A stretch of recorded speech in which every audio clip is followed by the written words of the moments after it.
Life. What is real anymore? It's time to pull back the curtains of reality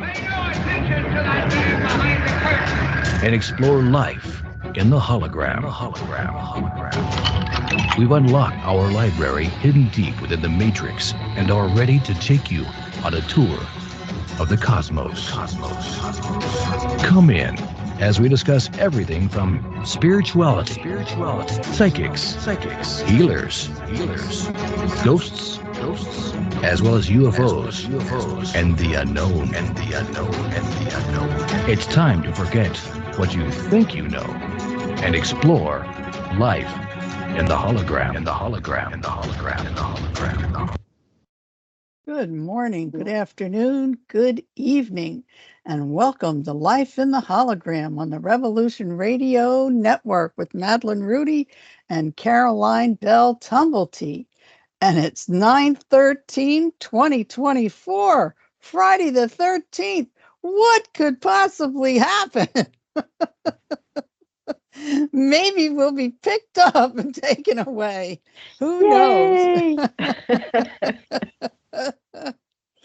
It's a crazy week. What can we say? Life in the hologram is getting all shook up, that's for sure. But we have a little card here today, and it says priorities. These are the Ascended Master cards, and this is King Solomon. So, Caroline, what's going on over in Scotland?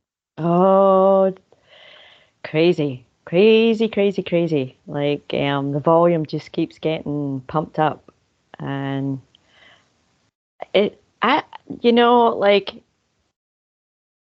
thank goodness for people like you and Jonathan. And I was listening to Solaris earlier, and there's a whole slew of people on Revolution Radio. Thank goodness for these voices, because otherwise it's just like, I don't even have words anymore. I just don't have any words. It's too much for words. It is. It really is. Oh. Yeah. It drives us crazy. It really does. It's just and it's draining. Everything just feels draining. So let's be upbeat. Let's try and bring a bit of good energy to the world. Yeah. It's in need of it, big time. Absolutely. And we have an awesome guest, don't we, Madeline? We do. He's so one excited. Of us. Yes, he is. We have Jonathan Wright, and welcome, Jonathan. Jonathan does his own show on Revolution Radio. He has a very long, extensive bio that I'm not even going to attempt because my eyes hurt the night. So, Jonathan, let the listeners know who you are, please. Well, thank both of you, first of all, for inviting me. This is fantastic, and I very much appreciate the invitation. It's absolutely well received, and I humbly accept, and I'm very grateful for it. That's very cool. And I can I'll bring some good energy this evening. I like I said earlier, I had a nap and I'm feeling really good. And once I get in this chair and I start doing this, I start really coming alive, because I enjoy talking, for one thing, and especially about truth and being able to share it with folks. That's really kind of, it seems like as the hourglass ticks down, what else is there really to do? So my bio, wow, yeah, you guys found that bio off the One Great Work Network. Oh my goodness, that was like a dissertation that I wrote. It's a book. I was like, I can't leave stuff out. And so if anybody's ever been to my page on the One Great Work Network and read my bio, it's like, oh wow, it's not just like a little couple sentences or even a paragraph. It's like, it's very long. And I don't know, that's one of the few bios I've ever written. I don't like writing bios about myself, because that's what ends up happening. I'm like, well, I can't leave that out, and I can't leave that out. So great. kind of a cut to the chase bio is, I went to Colorado State University back in my 20s, and I got a degree in microbiology. And then right as I graduated, I became a glassblower. and started making pipes and like glasses and jewelry, all sorts of stuff. And I traveled around to all the different like hippie festivals, and I lived at Red Rocks for 2 summers straight because I lived in Colorado. And if you've ever been to Red Rocks to see a show, I mean, it's just one of the most unbelievable places there is. But so that really changed my perspective on life, right? I was in college and I thought, well, now I'm going to go do a job, and I was miserable, and I became a glassblower, and so that shifted things a lot for me. And then I've kind of been back and forth. I helped my mom move out to South Carolina, which is currently where I am, and she took care of her parents in this house that I'm currently in, and then they passed away. And when I moved back down here, I was this was in probably 2007. I started working as a scientific glassblower, so I did that for a long time. That was the time of my life where I was just a pretty heavy drug user and alcoholic. And then I went back to Colorado, and I at that point met my second fiance. And was with her for about 3 years. And then, excuse me, as she kind of booted me out for the 11th or 12th time, that allowed me to get close enough to hitting bottom where I could actually then recover. And I wouldn't say I'm in recovery. I'm saying I'm recovered. And I'm coming up this October 18th will be 5 years of no alcohol. Yeah, thank you. And I kicked the drugs a long time ago. So no drugs, no alcohol. I've recently stepped back from using cannabis, and so no caffeine, no cannabis, no pharmaceuticals of any sort, almost no refined sugar. So this is about as sober as a bird that I am at this point.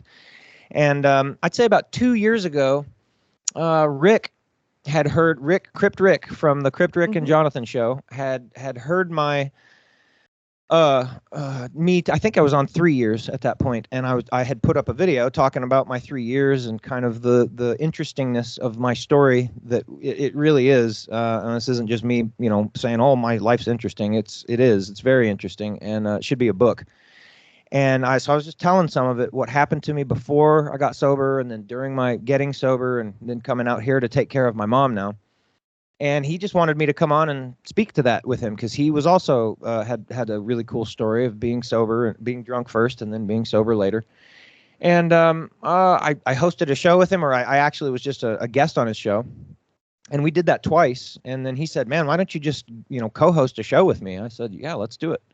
And so that was about 2 years ago. And so here we are. And that's a pretty rough bio. I will say that more recently, I have ventured into deep tissue Thai massage and physical or manual therapy, Rolfing.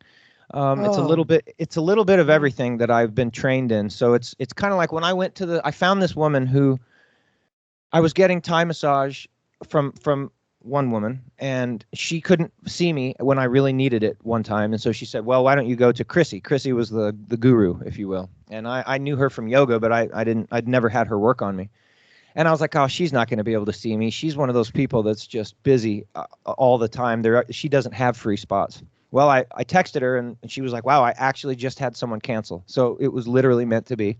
Yep. And I can't even explain how phenomenal and next level what she did when she worked on me. At one point I started crying so hard I didn't know why. Yeah, because it hurts.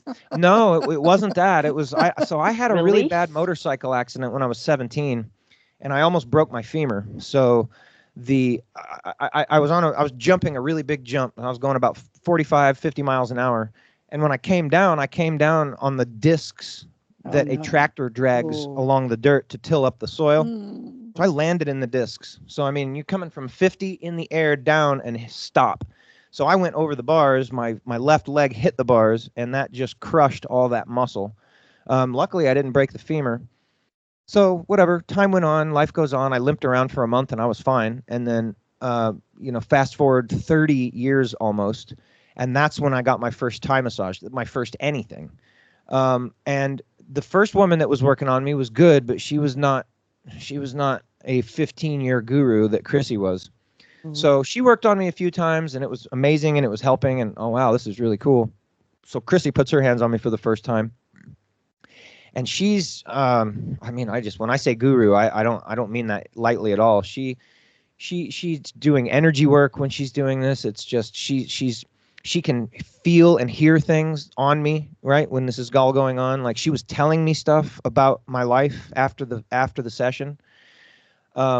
But in my hip, when she started, she had my left leg crossed over my body. I was on my back, and she was working on basically my sartorius muscle that crosses over your front, and just really getting that good. And then she was bringing my leg back over, and she was going to put me in kind of when you sit Indian style, right? So she was pushing my leg but bending my knee, and right when it reached a point, my eyes were closed, and I was thinking, as she was doing that, I'm like, oh, she's about to hit the point where it won't go.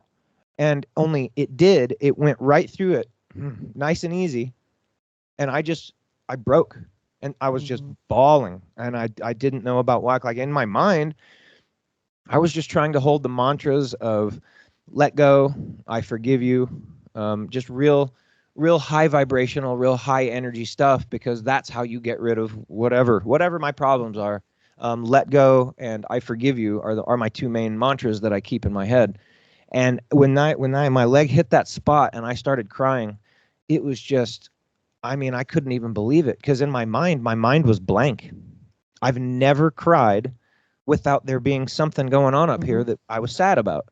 And I was like, what is happening? I mean, and so long story short there, she was telling me stuff after the fact about my mom and my dad and my childhood. And I was like, wow, man, like, wow. I was asking her, I was like, do you see these things or do you hear it? Like, how do you know this stuff? She's like, well, it's kind of both. I'll get flashes of some images and I hear stuff. And I mean, it was just, wow. And so I probably worked with her 2 more times, and I ended up asking her if she would teach me, because I had a friend come through, and I looked at him and I was like, oh, I wish I could do something for you like what was done for me.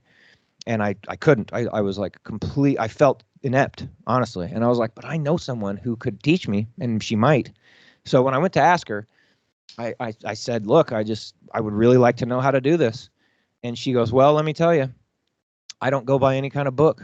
I do my own thing. I'm a mix of about 6 different things. And I said, cool, that's why I want to learn from you. And I was like, because if you were to show me a book, I might look at it, I might study it, I might learn all those things, and then I would end up doing my own stuff anyway. And she's like, right on, cool, So, and then here we are. And then that's where my life is right now. I take care of my mom 24/7. And I think since I've been doing that for it's coming up on 4 years. And so this all came together as a perfect storm, like the amount of caregiving I've had to do, and the amount of myself that I've changed in just being able to be patient and be mellow and calm down some, and be able to really care about someone else. And then to find this, which is it's entirely about caring for someone else. It's just been I'm so blessed that I can't even express it. That's fantastic. So that's where I'm at right now. So Where and you then at to in be on this South show, Carolina? I'm in Aiken, South Carolina. So if you know anything about South Carolina, this is a horse town. It's a big horse town. So there's a lot of horse stuff here. There's polo, and there's I don't know what the 5 different disciplines are. I don't have them memorized, but they're around. They're all here, and it's about 25, 30 minutes. I guess it would be east of Augusta, which is where the Masters is. So it's a big golf area. So it's huge golf and huge horse area. My granddaughter lives in Conway, near Myrtle Beach. Oh, okay. Yeah. I'm way inland. I'm almost on the border of Georgia. I'm 20 minutes from the border of Georgia, but yeah, it's a big retirement town. This is where my grandparents retired to. So I'm on a golf course. This was my granddad's retirement home on a golf course, and then it's just the house has been passed down to my mom, who's now passed it down to me, and so there's a lot of family love in this house, and it's a good thing. Yeah. Wow, I bet it's beautiful too. Oh, A lot of it's land. Yeah. so beautiful. My front yard, and I'm on a half acre, but my neighbors are all also on the same thing. So, and they're all retired, and they don't do their own yard work or anything. So, I mean, it's like you can literally almost at any time of day go outside and stand in your front yard or your backyard and see almost no one. All you do is hear birds and see squirrels and an occasional golfer. And I'm again, it's just such an amazing. I'm so grateful every day when I go outside. I'm just like, wow, so many people don't have anything like this. I have a Yeah. 2 mile loop that goes around the whole golf course with the golf cart path that I can walk. And it's just amazing. There's really it's this I feel like it's kind of like some of the benefits for the job that I've decided to take on, which was literally within 2 weeks of finding out where my mom was at. Like I didn't know, right? Because when you talk to someone on the phone and they've got some sort of degenerative brain issue, they're Oh, really good at hiding it. Plus, my mom was one of the most brilliant women there ever was, so she's so smart. And so she was hiding. She could hide any kind of issues really well. Mm. And then when I found out where it was, I should have been there 2 months ago.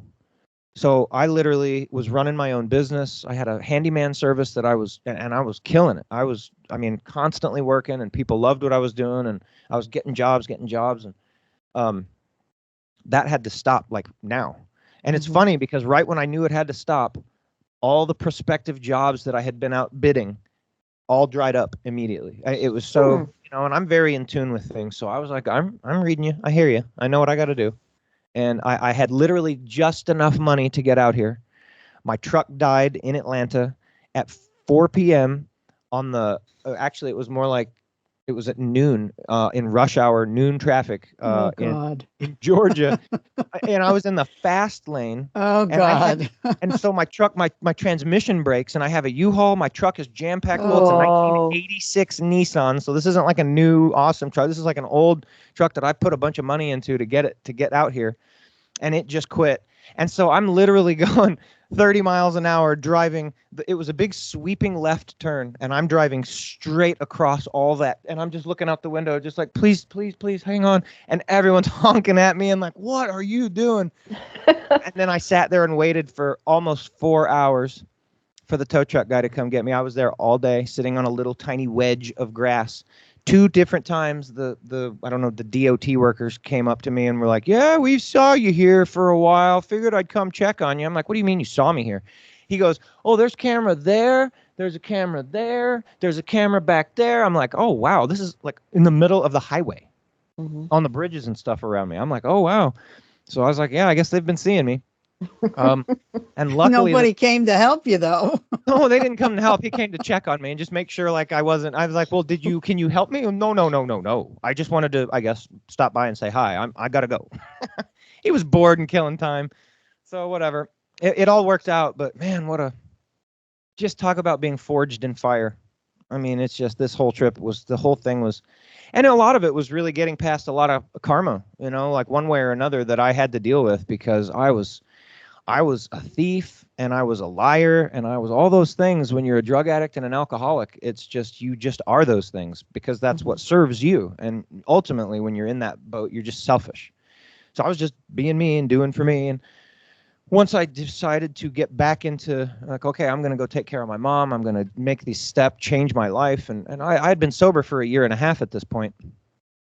Man, the universe really piled it on at that point, and I had to prove myself to myself more than anything. And it was so hard.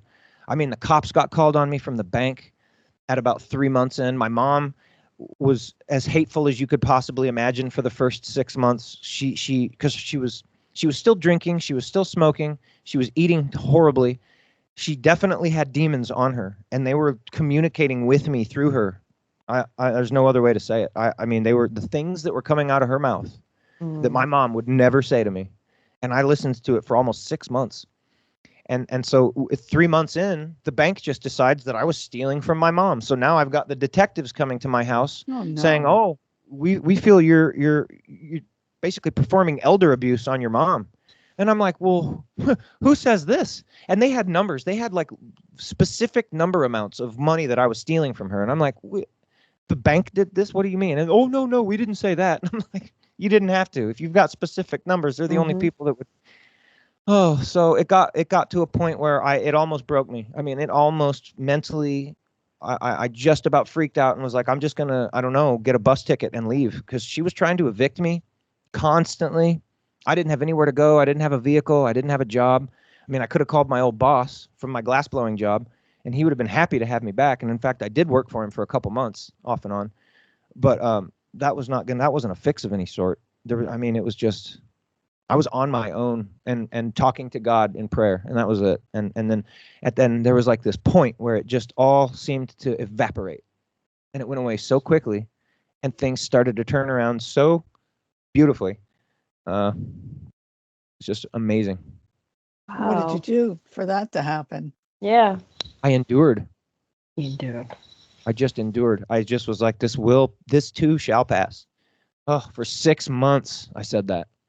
I would go, it was so hard. It's the hardest thing How's I've your ever mother done. now? She's fantastic. I'm watching her on a little baby monitor. She's sitting downstairs watching Terms of Endearment, as a matter of fact. That's one of her favorite shows, so I figured I'd throw that on for her. And she's healthy. She's in hospice, but the hospice nurses come and they're just like, wow. They're amazed. They're like, her blood pressure is literally perfect. How is that possible? And her heart rate, and she's on no pharmaceuticals. How are you doing this? And I show them, I take them to my cabinet of all the supplements that we take. And I say, we don't really eat food, I mean, she eats nuts, and we eat, some dark chocolate, and yeah, we do eat very small amounts of food here and there, but we don't eat food like a traditional, there's no 3 meals a day. There's not a whole bunch of it, etc. Our food has been poisoned. So my mom is super easy. It's not like I have to force her to do anything. I just make suggestions and she follows them. It is what it is. So a lot of good supplements, a lack of poisonous food, and a lot of just love between us. We sit there and we watch old movies. We don't have TV, so there's no TV. It's all movies that I've downloaded off the internet. And if I find, I'll go through all the old movies and be like, what are the best unwatched movies of, the 90s or the 2000s? And, oh, there's a good one. And I'll go download it, and then we'll have a new movie. We've got about 50 or 60 movies that we rotate through. And every once in a while, somebody will mention a good series that's on Netflix. And usually it's already finished, so we can just download all the seasons and just binge watch it. And we sit around and laugh and have a good time. And that's about it. That's so. I think like that's the best medicine, Yes. Just being with your mom, taking care of her, loving her. That's got to be 100% better than anything any doctor could prescribe. That's how I feel, and it's good for me too. Oh yeah. I don't get to have my mom forever, and these will be the memories that I'm grateful for. Well done, you. That's thank you. Yeah. Yeah, I think it's beautiful. It's beautiful. I love it. Yeah. Cool. Yeah, me too. I love it. I have a great time. I couldn't imagine, and I tell her this too. I'm like, do you know how happy I am to get to take care of you? And she's appreciative. And I mean that though. Yeah. I wouldn't be able to have a radio show, look into all the crazy truth stuff that I look up. I wouldn't know half the stuff I know now, because I wouldn't have had the time to literally sit next to her and just research. I mean, I have spent 3 solid years researching. I mean, name the topic, and I've looked into it. And it's just been so good for me, because then it helps my discernment get better too. I'm like, that's clearly BS, right? And then and I go off of the vibration of truth, and it just, truth has a frequency. And this is why it's so hard for me to argue with people about certain topics, because it's like, you can't tell somebody something. You just cannot. You can suggest things, and you can say, hey, here's what I've found. But if they are not going to be willing to actually, first of all, be open-minded and look, well, then it's game over at that point. But even if you get somebody that's open-minded and willing to look, if they aren't tuned in to wanting to know the truth, which most often means setting your comfort part down and accepting the cold harshness of what it actually is that you find. Most truth is not a warm blanket. Most truth is wipe your chin off and get ready, because it's a lot rougher than you thought. Absolutely. And I can't have enough of that. When I pray, my main prayer, and for the past probably almost 20 years, even through my alcoholism and drug addiction and all that, was I want the truth. I am tired of this. I was raised on the Bible real hard. Just, this is it. This is everything. This is all you need. This is what it is. You know, Jesus did this thing and then he's coming back. End of story. All that other stuff is the devil and you don't need to worry about it. Well, when I was about 18, I was like, that's BS. And I was like, I need to find more stuff, you know? So I actually walked completely away from the Bible. And then through just the amount of stuff I've looked at in 20 years, it brought me back to it, but with a much different set of eyes and ears. And I've always said, I want the truth. I don't care what I have to, what heroes I have to burn, what theories I have to let go of, what things I know to be true. I have to go, wow, that's just not true. Give it to me, as harshly as it, whatever it is. And it's in stages. It's never just like, oh, well, you want that, do you? And then here's all the truth. It's like, no. It happens in stages. And as you learn something new and you let go of something old, okay, now you're a little bit more prepared to take on this next thing that you're going to find out. Ooh, that's a harsh one. And I remember sitting in my dad's porch in the middle of summer in the sun, sunbathing, reading a book, Behold a Pale Horse, and just getting goosebumps. Like in the middle, I'm like looking at myself and I'm like, wow, I'm getting goosebumps and I'm sweating because I was realizing things about on this much of a level about how things actually worked and who was really in charge. And I still wasn't even close to where I am now, but it was what I was ready for at the time. And it gave me goosebumps. I couldn't believe it. And I was just sitting there soaking this in and going, wow, nothing that I thought was real is real. And I've been through that conversation with myself like 6 or 7 times. And it never gets any easier, but I always enjoy it when it happens because I know that I'm getting closer to figuring out like where we are, what this place is, and kind of getting into the name of your show then, the living in the hologram. I was going to say, what do you think this place is? A hologram. That's right. It is. That's right. Oh, and I get made fun of. Oh, half the people here, they're just like, oh, yeah, we're in a hologram. I'm like, well, look at it this way. Your observer is your consciousness, and it's clearly not here. We're clearly not this meat sack. So you can call it whatever you want. You can semantics it to death. This is not the end all be all. This is in my book, this is a holographic matrix created by some being of light. Who knows who? Right. But I mean, there's a couple of really good stories out there that call this dude Lucifer, like the creator of all this. And it starts to make sense. And then I flash way back to my biblical days where it's like the devil is the god of this world. And I'm like, oh. And then you start to see these things and you start to kind of put it all together and you're like, wow, we're living in a light show, a super highly advanced light show that our brains are not able to fully comprehend. And so we're here. That's just, there's a lot more to it, of course, but that's where I'm at. That's how I feel about this place. I feel that your actions are exquisitely important. So to just go, oh, it's a hologram, I can do whatever I want. And no. Because the real us is somewhere else where these actions do transfer into. So your actions are huge, but this all is going to go away as far as I'm concerned. And again, that doesn't mean don't care about it. It just means have that understanding that this too shall pass. But I'm eternal.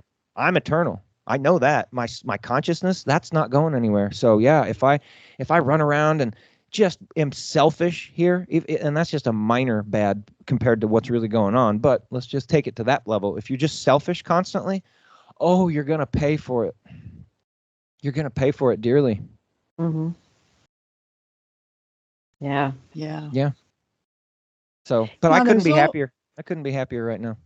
There's all different types of Bibles and things like that. So when you talk about the Bible, which version are we talking about here? The one honestly, right. Yeah, exactly. Good. Well, it was pre-Mandela effect too. Let's say that. So, the one where Moses actually threw his staff down rather than Aaron.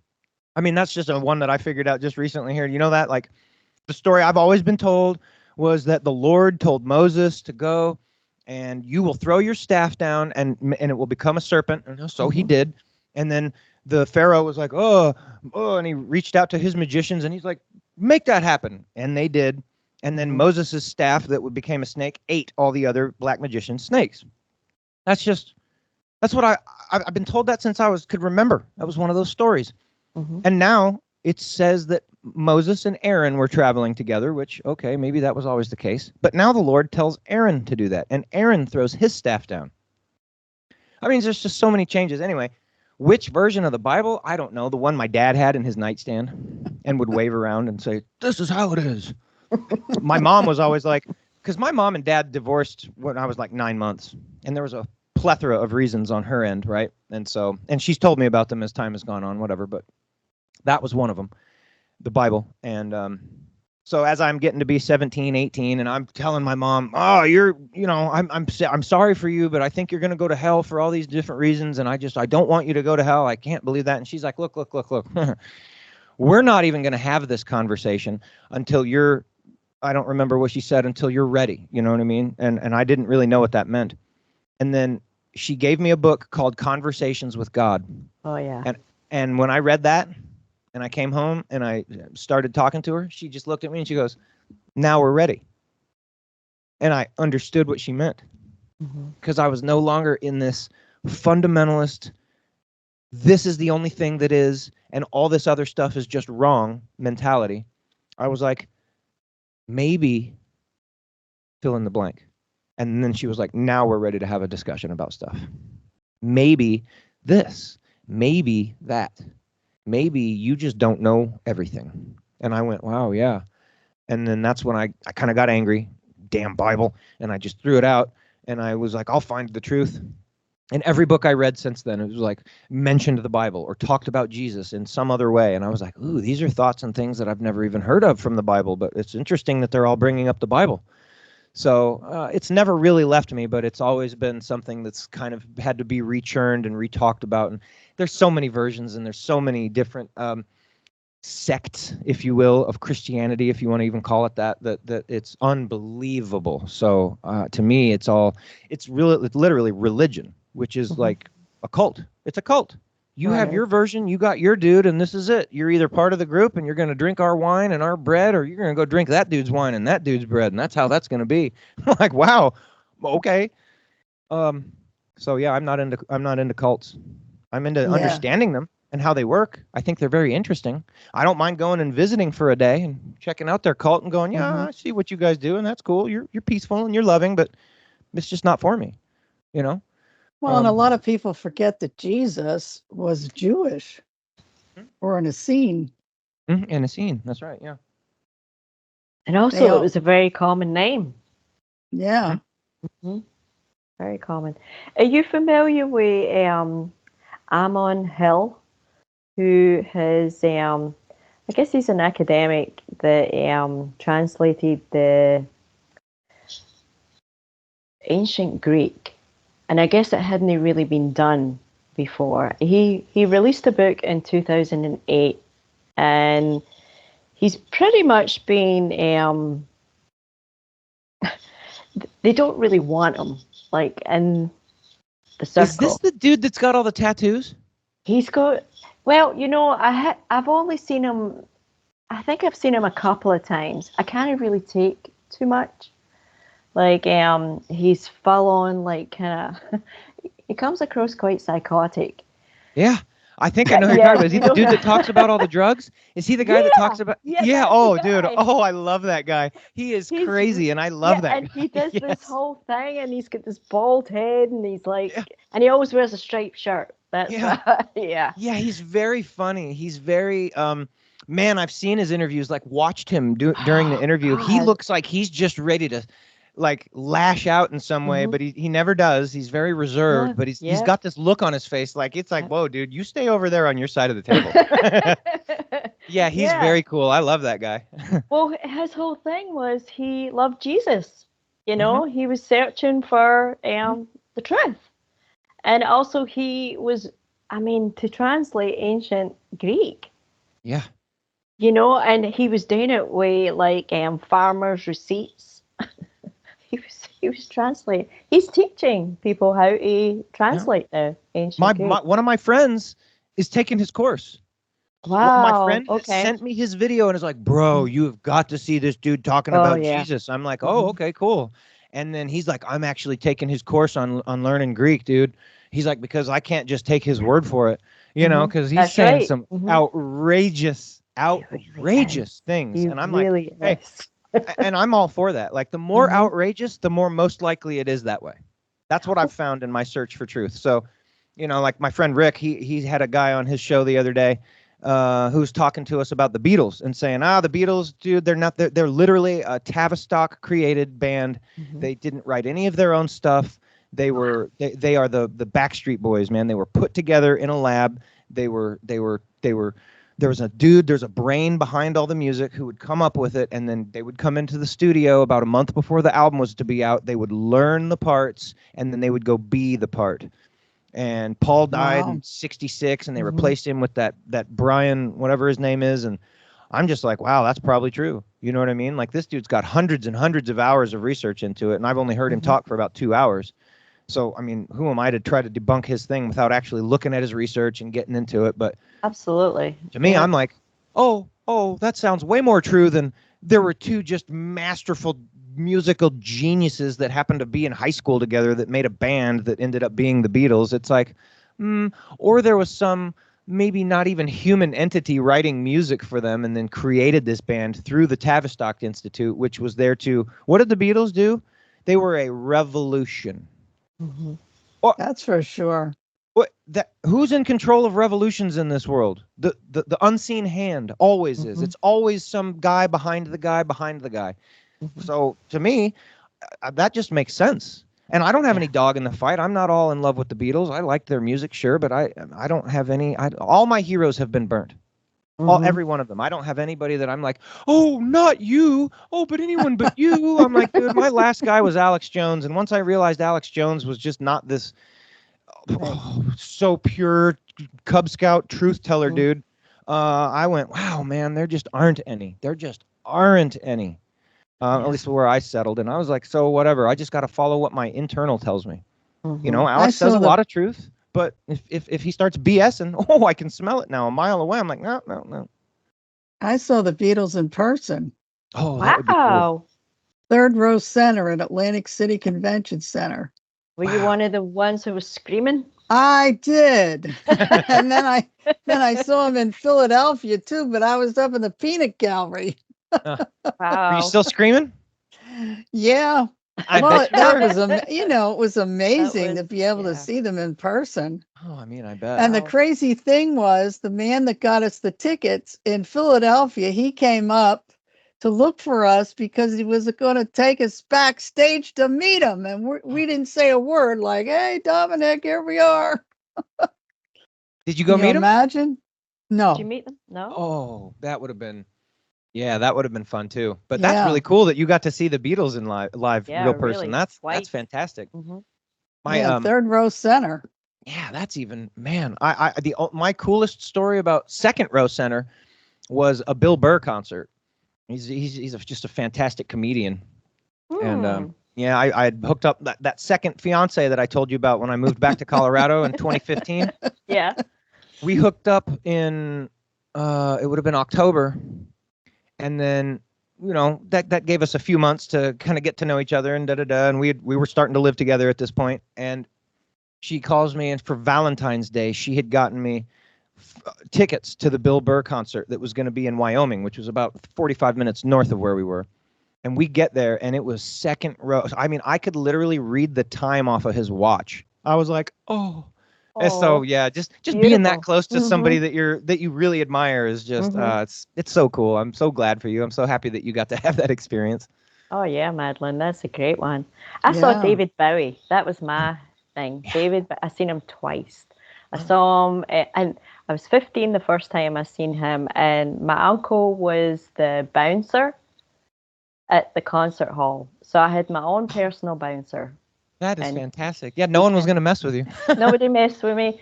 And the second time I saw him in Germany, and it was the Serious Moonlight Tour. I was a big fan of David Bowie. Yeah. And I I'm saw a big Sonny fan. and Cher. Sonny and Cher. Wow, they must have were And the Tina young. Turner. Oh, I Oh love wow, you saw Tina Turner. I love Wow. Tina Turner. Yeah, she was awesome. Wow, so you guys were music heads.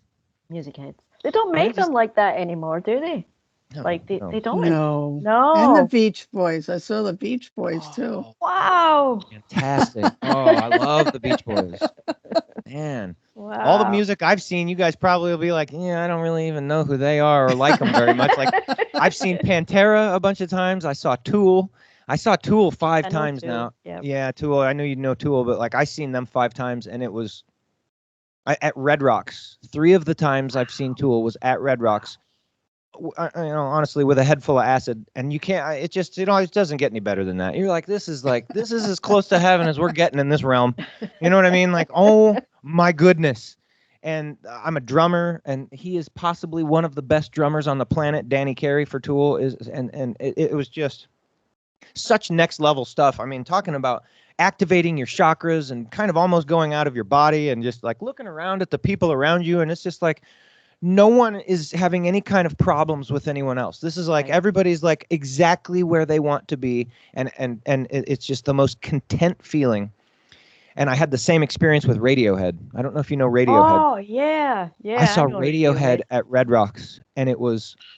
I'm getting goosebumps now just thinking about it. Mhm. It was so Awesome band. fantastic. It was I didn't even know how good Radiohead was until I saw him live. I Mhm. mean, you can hear him on the albums and be like, "Oh my gosh, wow." And then when you see it live, it's like they immediately made it up to the level of Tool for me. Mhm. Nobody could touch Tool. When I saw all these different bands live, and you go out and because I was doing that a lot, and then you see Tool, and you're like, whoa, no one even comes close to that. And then Radiohead immediately was right on there. They're like, oh, but we do, and it's like, yep, you do.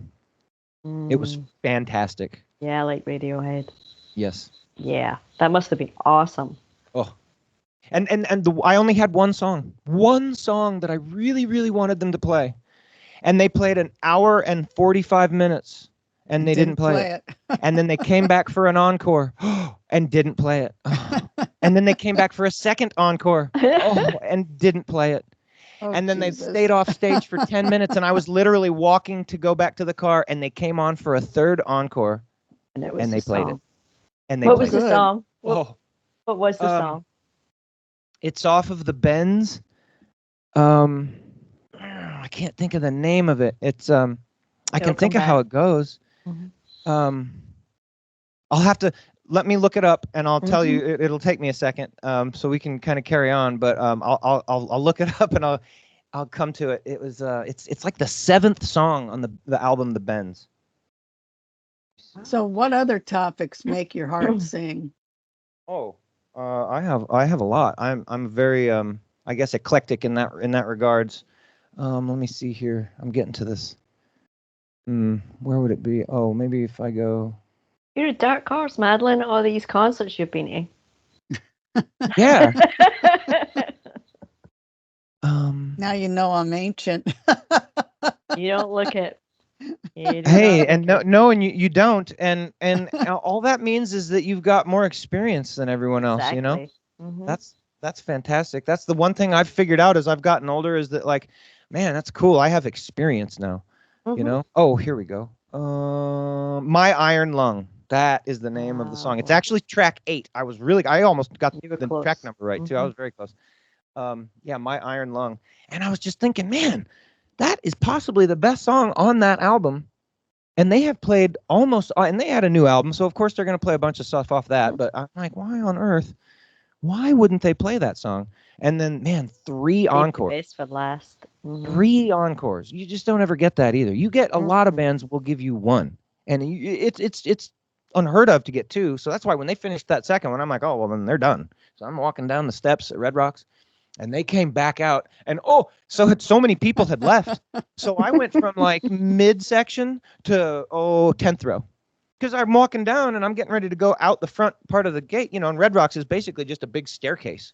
So as I'm walking down, I'm getting closer, closer, and then they start playing. I just scooted right on in because there was a big gap there, and I'm like, oh yay! Oh, it was so cool. And let me tell you this: this was the time in my life I had just started becoming a glassblower. And so the way I got into concerts at this time, this is how I got into Tool. This is how I got into Radiohead. This is how I saw Tom Petty. I could just kind of go on and on.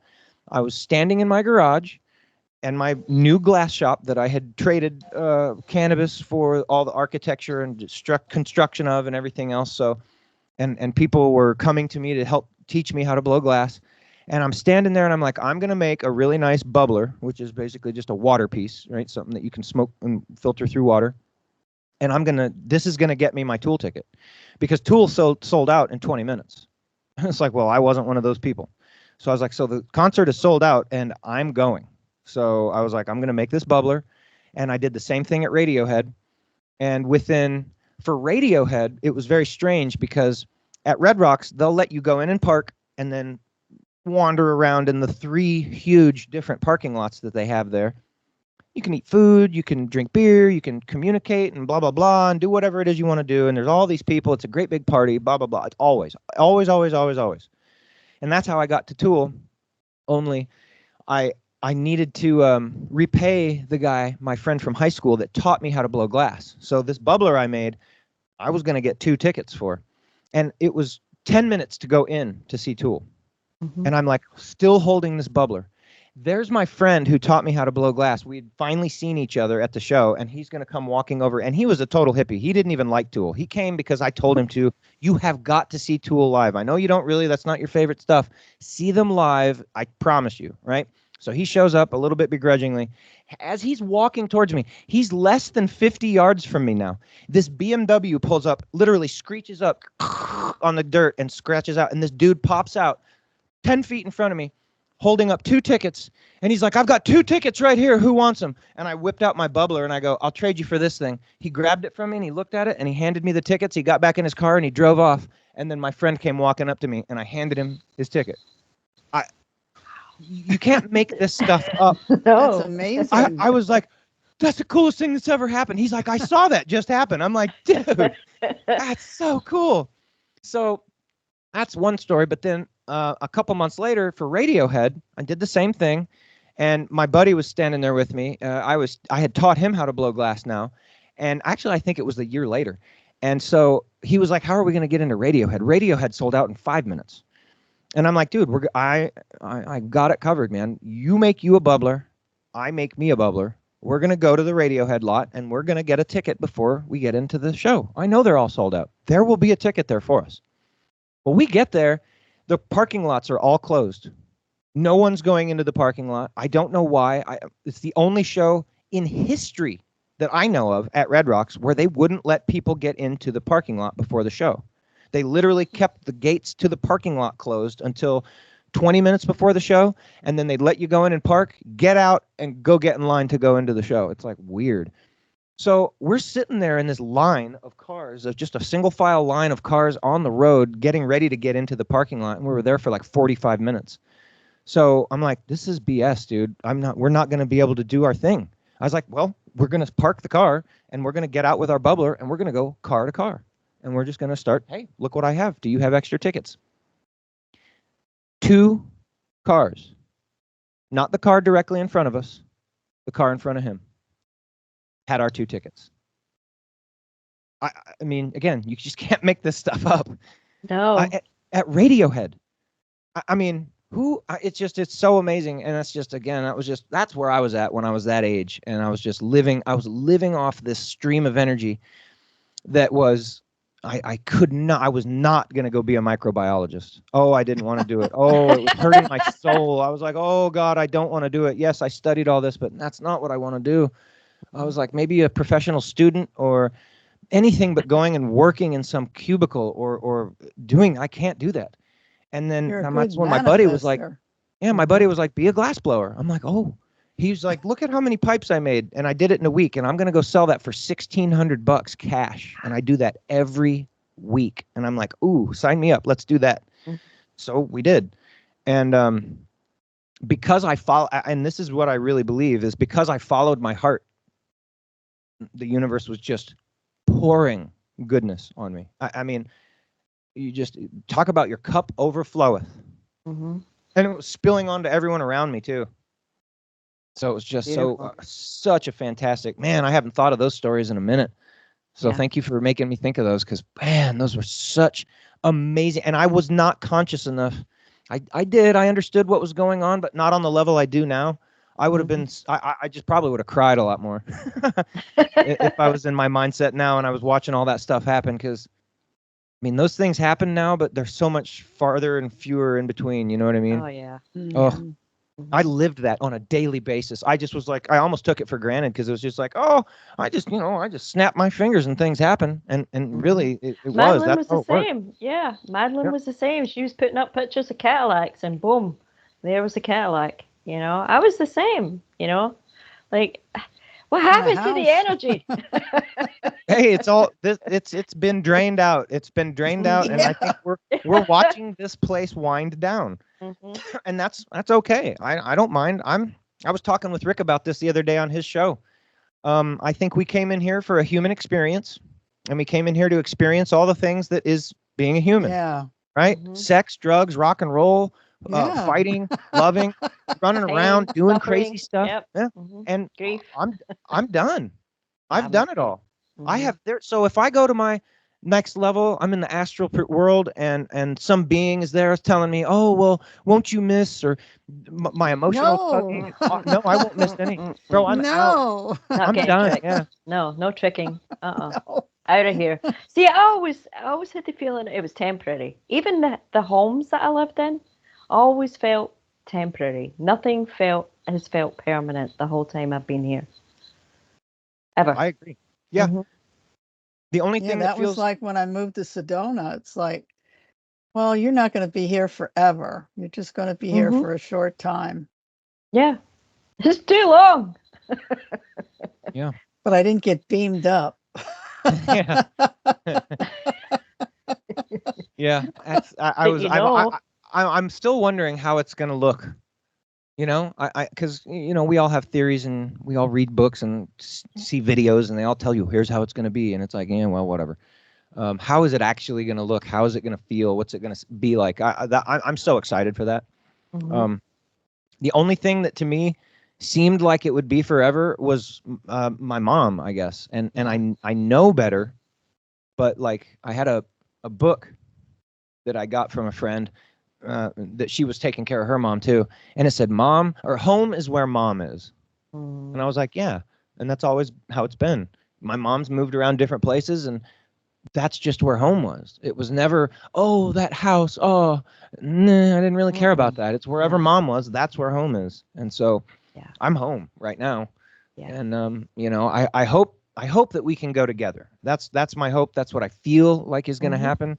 I feel like that's why she's still kicking it and still hanging in with me. There's a lot of fun. We do have our fun, and there's a lot of love. But I think it's if I could have any wish, any one wish, it would just be that. It would just be I would like her to hang out with me until we can just whatever happens, a big plasma event, or we get rained on by nukes, however it goes down. I just want to be here with her while it happens. I would like to not have to have her leave before me. Now, I might not get that wish, and that'll be okay too. I will deal with it, but that would be my one wish, and I feel like that's how it's going to go down. I So feel that way about my daughter. I do. I feel the very same way. You know, it that having my daughter actually was the thing that kind of gave me roots.